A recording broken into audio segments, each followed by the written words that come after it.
दोस्तों नमस्कार। आज का जो हमारा टॉपिक है, इसका जो मेन इशू इसका ये है कि जो इंडिया यूएस का जो ट्रेड निगोशिएशंस है उसका लेटेस्ट अपडेट क्या है, वन पॉइंट। सेकेंड पॉइंट कि जो ट्रंप के टैरिफ का वार है उससे इंडियन इकोनॉमी पे क्या असर पड़ने जा रहा है। थर्ड पॉइंट, जो इंडिया का स्ट्रेटेजिक टिल्टिंग हो रहा है रसिया की तरफ और चाइना की तरफ, उसके बारे में भी आज हम लोग यहाँ पे डिस्कशन करेंगे। और फोर्थ पॉइंट में हम लोग जानेंगे कि आखिर क्या ये वर्ल्ड कोल्ड वॉर 2.0 की तरफ बढ़ते जा रहा है। तो दोस्तों, सबसे बड़े जियोपॉलिटिकल चैलेंज आज इंडिया ही नहीं पूरा वर्ल्ड सामना करना पड़ रहा है। इंडिया पर यूएस के तरफ से जो 50% का टैरिफ लगा, 25% उन्होंने लगाया कि वो अपने मेक अमेरिका ग्रेट अगेन के चक्कर में, और नेक्स्ट 25% उसने लगा दिया कि आपने रसिया से जो ऑयल ले रहे हैं उसके सैंक्शन के कारण। लेकिन उसके बाद क्या हुआ कि हमारे प्राइम मिनिस्टर एससीओ के मीटिंग में भाग लेने जाते हैं, उससे पहले जापान भी जाते हैं। यहाँ पर जापान का भी चर्चा कर लेना जरूरी है, सही है, क्योंकि उस मीटिंग एससीओ मीटिंग के बाद जो है चाइना में विक्ट्री डे पैरेड मनाया गया। और वो विक्ट्री डे इसलिए मनाया जाता है कि उसमें जापानीज जो आक्रमण हुआ था उसके बाद जो उनको आज़ादी मिली, इसके रिस्पेक्ट में हमारे प्राइम मिनिस्टर ने विक्ट्री डे पैरेड में पार्टिसिपेट नहीं लिए, क्योंकि हमारा जापान के साथ अच्छा रिलेशन है और हम कोई भी अच्छा रिलेशन को खराब नहीं कर सकते हैं। लेकिन उसके साथ उन्होंने एससीओ के मीटिंग में side by side Russian president Vladimir Putin से उन्होंने मीटिंग में पार्टिसिपेट में वहाँ पर मीटिंग किए। उन्होंने गाड़ी में उनके साथ 45 मिनट्स का 1-to-1 मीटिंग भी रहा। फिर उन्होंने चाइनीज प्रेसिडेंट शी जिनपिंग से भी मुलाकात की, 1-to-1 ये बायलैटरल मीटिंग था। इन सारे पहलुओं पे आज हमारी चर्चा डिटेल से होगी। चलिए शुरू करते हैं। जय हिंद।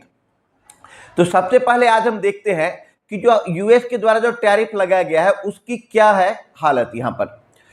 तो हमारे जो कॉमर्स मिनिस्टर हैं पीयूष गोयल, उन्होंने बताया कि जो टैरिफ पे चर्चा चल रही है, निगोशिएशन जारी है। उनका मानना है, उन्होंने इस तरह से बताया कि नवंबर तक टैरिफ की प्रॉब्लम सॉर्ट आउट हो जाएगी। जो टैरिफ में फोकस एरिया है, वो फोकस एरिया कौन कौन से हैं? तो सबसे पहला है टेक्नोलॉजी ट्रांसफर, एआई का, सेमीकंडक्टर का और रिन्यूएबल एनर्जी से रिलेटेड। सेकेंड सेक्टर जो इस बातचीत का मेन पॉइंट है वो है फार्मा एंड हेल्थ सेक्टर। जो इंडियन जेनरिक मेडिसिन है उस पर यूएस की टैरिफ कम से कम लगे, इसके लिए बातचीत होगी। थर्ड इंपॉर्टेंट पॉइंट है डिफेंस इक्विपमेंट। जैसे इंडिया सारा का सारा डिफेंस मैक्सिमम रसिया पे डिपेंड है। रसिया हमारा ऑल वेदर फ्रेंड है, काफ़ी भरोसा है। आखिर रसिया के साथ की जो हमारी दोस्ती है, इसी दोस्ती का परिणाम ये है कि आज हम रसिया के साथ खड़े हैं और 50% टैरिफ लग जाने के बाद भी हम उसके साथ खड़े हैं। पाकिस्तान के जो पीएम है शहबाज शरीफ, उन्होंने भी राष्ट्रपति पुतिन के साथ मीटिंग की और उनका ये कहना था कि सबसे पहले तो उन्हें किसी तीसरे कंट्री के बारे में नाम ही नहीं लेना चाहिए था। फिर भी उन्होंने नाम लिए पुतिन साहब के पास कि आपका इंडिया के साथ रिलेशन है, इससे हमें कोई फर्क नहीं पड़ता, हम भी आपके साथ एक अच्छा रिलेशन बनाना चाहते हैं। भैया आप बनाओ जिसके साथ आपको अच्छा रिलेशन बनाना है, लेकिन आपको तो इंडिया का नाम ही नहीं लेना चाहिए। खैर कुछ भी, आपने इंडिया का नाम लिया, लेकिन आप इंडिया की जगह कैसे ले सकते? इंडिया रसिया के पार्टनरशिप के लिए आज 50% का टैरिफ खा चुका है। क्या आप झेल पाओगे? कभी नहीं झेल पाओगे।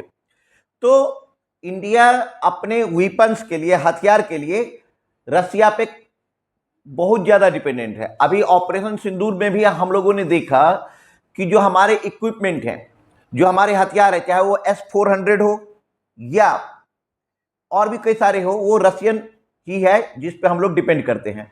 अब यूएसए चाहता है कि हथियार हम उनसे खरीदें।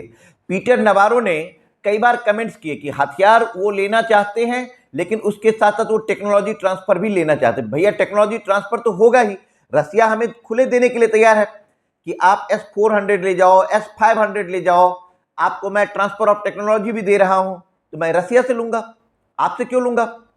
वन पॉइंट, बार बार आप लोगों ने बोला कि आप रसिया से ऑयल मत परचेज करो, तो ठीक है भैया, मैं आपसे ऑयल परचेज कर लूंगा, लेकिन आप किस रेट पे हमें ऑयल देंगे? क्या रसिया के रेट पे देंगे? नहीं दे सकते ना। तो फिर आप बार बार कंपेल क्यों कर रहे हैं? हमारी जो एनर्जी सिक्योरिटी है जहां से मिलेगी, हम 145 करोड़ पीपल्स का देश है, तो हमारी एनर्जी सिक्योरिटी जहां से होगी हम वहीं से लेंगे। खैर, तो जो व्यापार का जो एक एजेंडा रहेगा उसमें डिफेंस इक्विपमेंट भी रहेगा, जैसे F-35 जैसे वेपन्स हैं, और क्वाड का मीटिंग, ये भी एक बहुत बड़ा इंपॉर्टेंट पॉइंट है जिस पर डिस्कशन होगा। इंडो पैसिफिक ओशियन में, इंडो पैसिफिक रीजन में कैसे मतलब ये क्या किया जाए काम। अब यहां पे चैलेंजेस क्या है? यूएस चाहता है कि इंडिया अपना मार्केट पूरी तरह से ओपन कर दे, ये कभी पॉसिबल नहीं है, क्योंकि इंडिया अभी भी एग्रीकल्चर पे, इसका 50% पॉपुलेशन इंडिया का एग्रीकल्चर पे डिपेंड करता है, एग्रीकल्चर पे है, डेयरी सेक्टर में है, कैटल सेक्टर में है। तो इंडिया अपने एग्रो मार्केट या डेयरी मार्केट कभी भी ओपन नहीं कर सकता, तो ये एक चैलेंज है। इंडिया चाहता है कि ट्रंप साहब 50% की जो टैरिफ है उसको कम करे। यदि इंडिया, और कल ट्रंप साहब ने अपने ट्रुथ सोशल पे लिखे थे कि India zero duty, zero duty तो बेटा इंडिया तब बोल रहा है जब इंडिया भी जीरो ड्यूटी लगाएगा और आप भी जीरो ड्यूटी लगाएंगे। फ्री ट्रेड एग्रीमेंट दोनों तरफ से होगा ना। ऐसा थोड़ा होगा कि हम आपके सामान पे जीरो ड्यूटी लगाए और आप हमारे सामान पे 50% और 100% का ड्यूटी लगा दो। One point. Second point, USA president Donald Trump ने आज पोलैंड के पत्रकार से, जो वहां पे एक क्वेश्चन आंसर के दौरान उनसे पूछा गया कि अब आपने बोला था कि इंडिया पे सैंक्शन लगाएंगे तो रसिया मीटिंग के लिए आ जाएगा, यूक्रेन वाली प्रॉब्लम सॉल्व हो जाएगी, तो उन्होंने बताया कि जो ये सैंक्शन अभी कंप्लीट नहीं हुआ है, अभी जो सेकेंड सैंक्शन है वो और लगेगी, थर्ड सैंक्शन भी आ जाता है। पता नहीं, ट्रंप साहब को जो भी मन में हो वो कर लें, कोई इशू नहीं, ठीक है। तो दोस्तों, यह डील सिर्फ ट्रेड नहीं है, यह जियोपॉलिटिक्स का बड़ा गेम है। नवंबर तक डेडलाइन है, उसमें यदि डील हो जाती है तो टेक्नोलॉजी और डिफेंस दोनों को एक बूस्टअप मिलेगा। नहीं तो इंडिया के पास रसिया और चाइना जैसे ऑप्शन मौजूद है।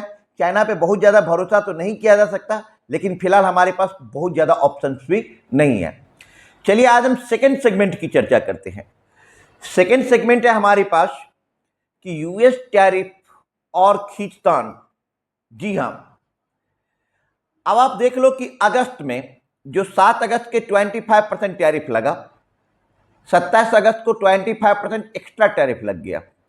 आज उन्होंने धमकी दिए हैं कि मैं और बढ़ाऊंगा, सेकेंडरी सैंक्शंस और बढ़ेगी, टर्सरी सैंक्शंस भी आएगी। पता नहीं उनके मन में जितना भी जो होता है सैंक्शन वो लगाते रहेंगे।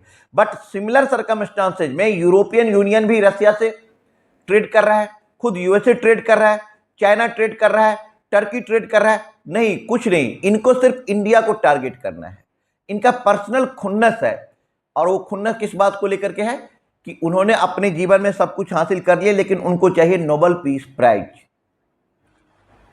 ठीक है, कोई बात नहीं। तो आज हम बात करते हैं कि अच्छा, ये जो टैरिफ है उसमें तो इन्होंने 25% टैरिफ लगाए थे कि भैया ये टैरिफ है अमेरिका फर्स्ट अगेन, उसको लेकर के, और 25% टैरिफ था रशियन सैंक्शंस को लेकर के। अब यूएस की डिमांड क्या है कि इंडिया रसिया से ऑयल परचेज करना बंद करे और चाइना के अगेंस्ट पूरी तरह से खड़ा हो जाए, जो कि पॉसिबल नहीं है, क्योंकि इंडिया नॉन अलाइनमेंट में बिलीव करता है। हमारे जो फर्स्ट प्राइम मिनिस्टर थे पंडित जवाहरलाल नेहरू, वो नॉन अलाइनमेंट के साथ थे। अभी इंडिया मल्टी अलाइनमेंट के साथ है, सबके साथ हमारा मतलब अच्छा व्यवहार रहे, इस टाइप की मतलब पॉलिसी लेकर के इंडिया अभी आगे चल रहा है। जो थर्ड सेगमेंट आज हम डिस्कशन करने जा रहे हैं वो है इंडिया का strategic tilting towards China and Russia. इस पे तो इसमें है क्या कि जो हमें रसिया से सस्ता ऑयल मिल रहा है, डिफेंस डील मिल रहा है, और शी जिनपिंग साहब से चाइना से जो LAC है, लाइन ऑफ एक्चुअल कंट्रोल, वहां पे यदि डिसएंगेजमेंट हो जाती है सैनिकों की, तो एक बहुत बड़ा बर्डन से इंडिया और चाइना दोनों बाहर आ जाएगा। अच्छा, एससीओ में ग्लोबल गवर्नेंस, ग्लोबल रिफॉर्म की मांग तेज हुई।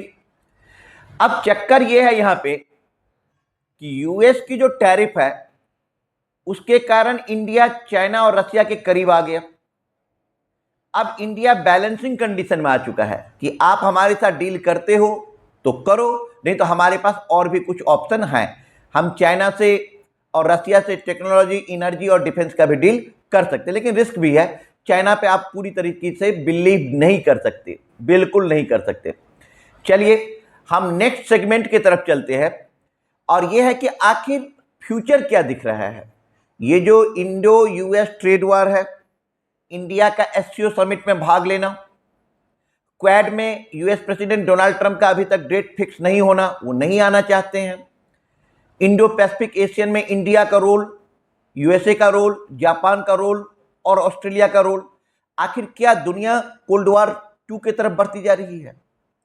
इस पे हमें गंभीरता से सोचना होगा। यहां पे दोस्तों दो पॉसिबिलिटी है कि अगर यूएस के साथ डील होती है तब, अगर यूएस के साथ डील नहीं होती है तब। यदि डील होती है तो इंडिया को टेक्नोलॉजी मिलेगी, कुछ डिफेंस में भी एडवांटेज मिलेंगे। नो डाउट कि जो यूएसए के वेपन्स हैं वो वर्ल्ड क्लास है, नंबर 1 है, कॉस्टली है बट नंबर 1 है। अगर डील नहीं होती है तो इंडिया चाइना और रशिया की तरफ झुकेगा और इंडो पैसिफिक में यूएस का ड्रीम कमजोर पड़ेगा।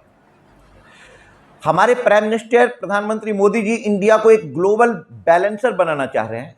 आखिर इंडिया इस अर्थ पे सबसे बड़ा मार्केट है, 144 करोड़ लोगों का मार्केट है ये। इतना जल्दी यूएसए भी रिस्क नहीं लेना चाहेगा। खैर आगे बढ़ते हैं। दोस्तों आप लोग क्या सोच रहे हो? यदि आपको वीडियो पसंद आ रहा है तो आप सब्सक्राइब करें, शेयर करें, लाइक करें। India US trade war geopolitics की जंग है। ट्रंप दबाव डाल रहे हैं, हमारे प्राइम मिनिस्टर नए अलायंस बनाने जा रहे हैं। आपकी क्या राय है? इंडिया को यूएस के साथ रहना चाहिए या चाइना रशिया की तरफ जाना चाहिए?